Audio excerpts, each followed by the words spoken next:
Hello বন্ধুরা, আপনারা দেখছেন রুশাদ খান। সে একজন সাহসী ছোট বাবু। তার সাহসের তারিফ করা যায়। সে কি করছে দেখুন। একটি প্রাণী ধরতে যাচ্ছে। এই প্রাণীটা অনেকেই চিনেন, অনেকে চিনেন না। যারা চিনেন অবশ্যই ভিডিও দেখে কমেন্ট করে জানাবেন। ধরতে গিয়েছে কিন্তু সে দৌড়ে কচুরিপানার ভেতরে ঢুকে গেছে। এখন রুশাদ খান সে ওখান থেকে ধরার জন্য কিছু নিয়ে আসতে গেছে। আমি ভিডিওটাকে সামনে নিয়ে গেলাম আর একটু ভালোভাবে দেখানোর জন্য। আপনারা কি দেখতে পেরেছেন?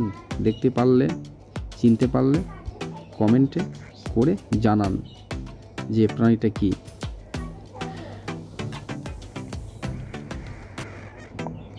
এখন দেখেন রুশাদ খান ধরে ফেলেছে। 2 হাত ব্যবহার করছে, কিন্তু এখন 1 হাতে নিয়েছে, ডান হাতে। কাছ থেকে দেখুন।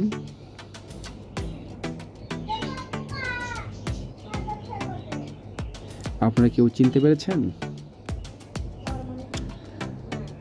এবং আরেক হাতে ধরতে গেছে, কিন্তু আসলে সে প্রাণীটা ভয়ে উল্টা একটু হাঁচুর দিয়েছে, হাতে লাগছে, সে ছেড়ে দিয়েছে, পানি দৌড়ে চলে গেছে। আমরাও পিছে পিছে যাচ্ছি।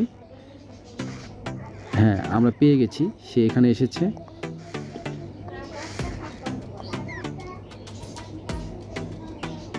এখন প্রাণীটা এখানে আছে, ভয়ে 2 ওয়ালের মাঝখানে কানিতে দাঁড়ায় আছে। নিচে 2 পা, উপরে 2 পা।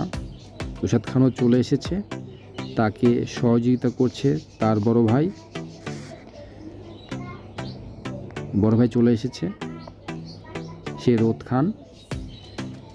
এখন তারা এই প্রাণীটাকে ধরে খাঁচায় ঢুকাবে। আবার চেষ্টা চালাচ্ছে ধরার জন্য, কিন্তু সে আবার দৌড়ে চলে গেছে। কিন্তু এই প্রাণীকে দেখে মোরগ মুরগি ভয়ে দৌড়। রুশাদ খান দৌড়ে গেছে, খাঁচাটা সামনে দিয়েছে ধরার জন্য। আবার চেষ্টা চালায় যাচ্ছে, কিন্তু সে আবার দৌড়েছে, চলে যাওয়ার চেষ্টা করছে, কিন্তু আবার রুশাদ খান আটকায় দিয়েছে। শেষ পর্যন্ত রুশাদ খান সফলতা অর্জন করেছে, প্রাণীটাকে ধরে ফেলেছে। আপনারা কেউ হলে জানলে কমেন্ট করে জানান প্রাণীটা কী প্রাণী।